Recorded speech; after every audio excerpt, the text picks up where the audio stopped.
Hello everyone. आज हम Bharat forge का एनालिसिस करेंगे। जून क्वार्टर के रिजल्ट क्या रहे हैं हम वो डिस्कस करेंगे। और जो फाइनेंशियल्स है, करंट बुक्स है, वो उसके नंबर्स कैसे हैं वो भी हम चेक करेंगे।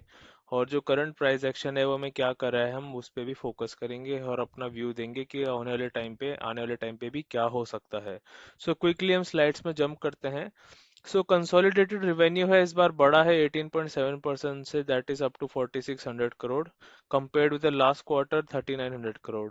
Consolidated profit after tax PAT है वो भी आपका है इस बार लॉस पे है 89 करोड़ पे, वर्सेस 283 करोड़ प्रॉफिट जो लास्ट क्वार्टर में रहा है। जो मेन इसका रीजन बताया जा रहा है वो ये है कि एक्सेप्शनल रीस्ट्रक्चरिंग चार्जेस हैं वो इस बार कंपनी ने फेस किया है, जिसकी वजह से उनका नेट लॉस में आ गया है जो प्रॉफिट आफ्टर टैक्स है। एबिटा भी है वो भी आपका बढ़ा है 10% से, अप्रोक्सीमेटली अराउंड 750 करोड़। और जो उसका एबिटा मार्जिन है वो डिक्लाइन हुआ है 17 से 16.2% से। इंडियन ऑपरेशंस जो है वो काफी स्ट्रांग रहा है इस बार, with revenue rising 26.5% year on year to 3000 crore. और इसका एबिटा है वो भी बढ़ा है 15.3% से up to 700 crore. In standalone revenue वो भी बढ़ा है आपका 11.5% से year on year, that is up to 2300 crore. while the standalone PAT has declined, profit after tax वो डिक्लाइन हुआ है to 321।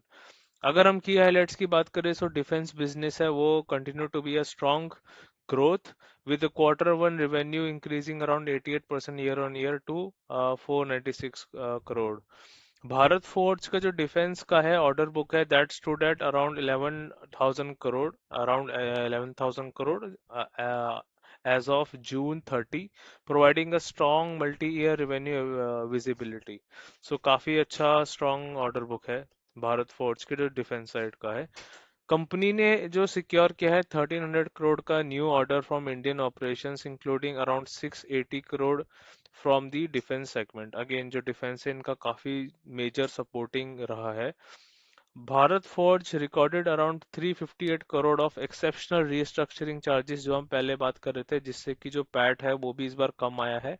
And it's related to its German subsidiary that is Bharat Forge CDP जीएमबीएच। जो इसका जर्मन सब्सिडरी है भारत फोर्ज का, वहां पे जो रीस्ट्रक्चरिंग का है इस बार चार्जेस उनको फेस करना पड़ा है, जिसकी वजह से नेट ये लॉस में आ गए, significantly impacting the consolidated bottom line. Aerospace defence और ऑटो कंपोनेंट है इनका की ग्रोथ ड्राइवर्स रहा है overall, with management expecting a strong growth in this business. जो कंपनी है they are planning a significant investment around 1800 crore in the next 12 to 18 months while considering a fund raising up to 2500 crore. So इनकी future planning है management का, देखते हैं कि ये planning कैसा काम करता है। अब हम आते हैं अपना फाइनेंशियल्स में, एक बार नंबर्स चेक कर लेते हैं। सो भारत फोर्ज 97,000 करोड़ की कंपनी है, डिविडेंड यील्ड 0.4% है, और आपका स्टॉक का पी 96 से काफी हायर साइड अभी चल रहा है। इसका अब रीजन भी आपको पता चल जाएगा अभी। सो जो क्वार्टरली रिजल्ट है अगर हम देखें, सो इस बार 18% का ग्रोथ है ओवरऑल 4600 करोड़, और लास्ट टाइम ये डिक्लाइन था, -4% से कम था, तो इस बार काफी अच्छा पॉजिटिव है। नेट प्रॉफिट भी अगर हम देखें सो इस बार -90 है, जैसे कि हमने देखा कि जो एक्सेप्शनल कॉस्ट आया उसकी वजह से इनके खर्चे ज्यादा हो गए, जहाँ पे इसका प्रॉफिट में बहुत बड़ा चोट लगी है। और लास्ट टाइम जो था ये आपका नेट प्रॉफिट अच्छा था, 284 करोड़ था। सो ये अच्छे, लास्ट टाइम ठीक था, इस बार ये माइनस में आ गया है। पीएनएल अगर ईयर ऑन ईयर देखे इसका स्टैग्नेंट ग्रोथ रहा है, कंपनी अच्छा डिलीवर किया है ईयर ऑन ईयर, बीच में ड्रॉप भी किया था 21 में, बट सूनर और लेटर इसने काफी अच्छा रिकवरी करके जो 7000 करोड़ से था वो अब बढ़ के आपका 16,000 करोड़ के आसपास हो गया है। नेट प्रॉफिट भी इसका बहुत अच्छा रहा है ईयर ऑन ईयर, और काफी अच्छा अभी 1000 करोड़ के आसपास चले गया, तो ये ग्रीन है और अच्छा नंबर है। कैश फ्लो की बात करें तो कंपनी कैश फ्लो पॉजिटिव है, और फिगर्स इसके ऑलमोस्ट ज़्यादा ग्रोथ हमें दिख नहीं रहा है कैश फ्लो में, मे बी बिकॉज कि इनको बहुत ज़्यादा कॉस्ट इंकर हो रहा है, कैश फ्लो ज़्यादा मे बी बिजनेस से ज़्यादा आ नहीं रहा है, लेकिन कैश फ्लो पॉजिटिव है कंपनी। ईयर ऑन ईयर तो ज़्यादा ग्रोथ नहीं दिख रहा है, 1000 से 1700 1400, it's not a big number, लेकिन ठीक है कैश फ्लो पॉजिटिव, जो कि बहुत अच्छी बात है कंपनी के लिए। अगर हम चार्ट्स में आते हैं देखते हैं, सो इसमें जो है अभी जो स्टॉक है वो अपने बहुत ही बड़े बुल फेज में चल रहा है, और वो कंटिन्यूसली अपने जो हायर हाइज है उसको ब्रीच कर रहा है, और वहां से उसको ब्रेकआउट करते हुए ऊपर की तरफ जा रहा है और न्यू हाइज बना रहा है, और अपनी वैल्यूएशन को ऑल टाइम हाई पे ले जा रहा है।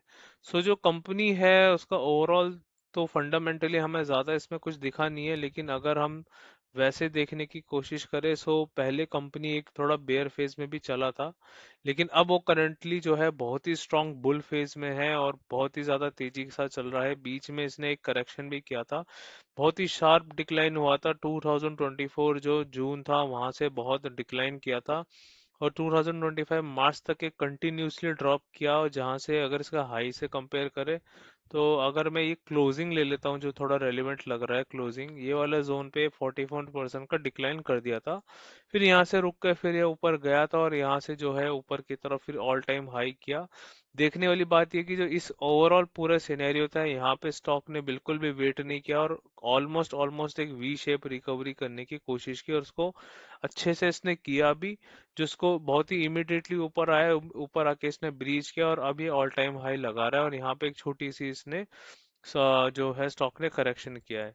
सो देखने वाली बात है कि आने वाले टाइम पे ये कहाँ तक जा सकता है, और एक किस पॉइंट में अपना टॉप लगा सकता है। जो पुराने निवेशक रहे हैं उनको काफी अच्छा प्रॉफिट हुआ है, लेकिन जो अभी जो इस पे अपॉर्चुनिटी देखने की कोशिश करे, मुझे लग रहा है बहुत ज्यादा अभी निकल चुका है, और अभी इसमें करंटली मुझे तो कुछ ऐसा दिख नहीं रहा है कि आप long term point of view से, मतलब जिन्होंने पहले लगाया होगा उनके लिए ठीक है, लेकिन अभी करंटली ऑल टाइम हाई चल रहा है, इतना हाई वैल्यूएशन में किसी भी चीज को लेना बहुत ज्यादा रिस्की होता है, बहुत मुश्किल होता है, डिफिकल्ट होता है।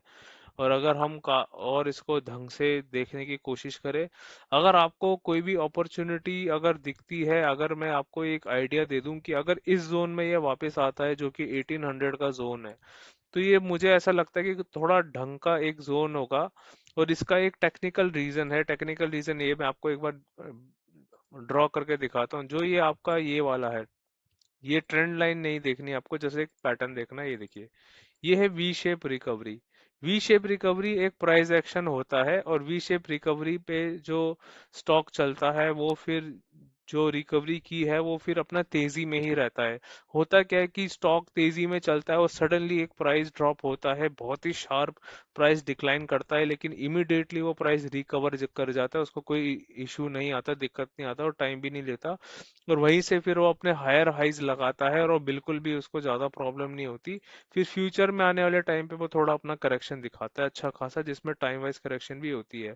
अगर समहाउ प्राइस यहाँ इस जोन में आ जाता है, या आपको मे बी लगता है कि यहाँ पे कहीं पे वैल्यूएशन ठीक है, सो आने वाले टाइम पे हो सकता है कि ये अच्छा भी परफॉर्म करे, क्योंकि ये प्राइस एक्शन जो इसने दिखाया है बहुत ही अच्छा वाला प्राइस एक्शन होता है। और आप ये काइंड ऑफ अपॉर्चुनिटी अगर हम इस जोन में होते हैं, इस वाले जोन में, तो डेफिनेटली ये एक अच्छा अपॉर्चुनिटी रहता है इन्वेस्टर्स के लिए लेने के लिए। बट यहाँ पे अगर आपको थोड़ा रेट ठीक मिले, आपको वैल्यूएशन मतलब करेक्शन थोड़ी ठीक लगे, तो यहाँ पे एक अपॉर्चुनिटी देख सकते हैं, लेकिन अभी श्योर शॉट कुछ भी नहीं है, क्योंकि इसकी जो रियल अपॉर्चुनिटी थी वो इस वाले जोन में थी जो थी 1800 के जोन में। अभी यहाँ पे थोड़ा रिस्क है, लेकिन जिनको थोड़ा इसमें ठीक लगता है वो यहाँ पे थोड़ा बहुत देख सकते हैं। थोड़ा जिनको एक ऑप्टिमिज्म है स्टॉक को लेके, जो फंडामेंटल या जो उस लेवल पे भी इसको अच्छा मानते हैं, देखते हैं, जिनको थोड़ा इसमें इंटरेस्ट है, तो यहाँ पे अगर करेक्शन और अच्छा आता है तो डेफिनेटली ये एक अच्छा आउटलुक हो सकता है, वरना इस पे जो है लोग अपने रिस्क पे इसको जो करना है करे। ये मेरा स्टॉक का रिकमेंडेशन नहीं है, just I just want to let you know कि जो हम प्राइस रीड कर रहे हैं वो जो एक्शन हुआ है उस एक्शन के बारे में हम डिस्कस कर रहे हैं। सो देखते हैं आने वाले टाइम पे क्या होता है, नेक्स्ट क्वार्टर के रिजल्ट कैसा रहता है। So this is it from my side, and I will see you in my next video. Thank you.